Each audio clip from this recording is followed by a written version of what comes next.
Eurocity 188 Horná železničnej spoločnosti Slovensko.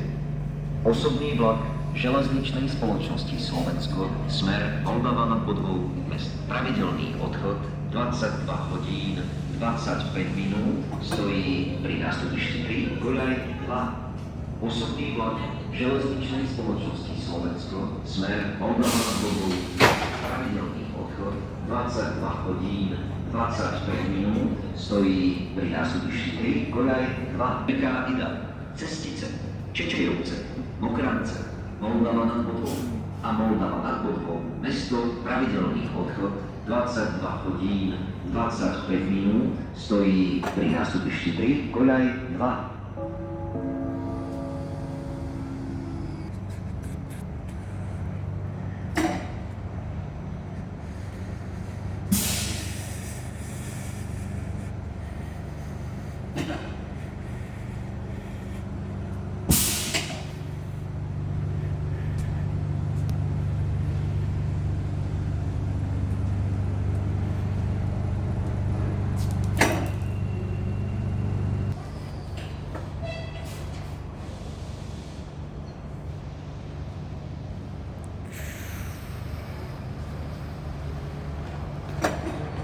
Pravidelný odchod 22 hodín a Nové Zámky, pravidelný odchod 20 Trnovica, Nová Baňa, Kosárovce, 8 do stanice Bratislava hlavná stanica. Vozne druhej triedy zo smeru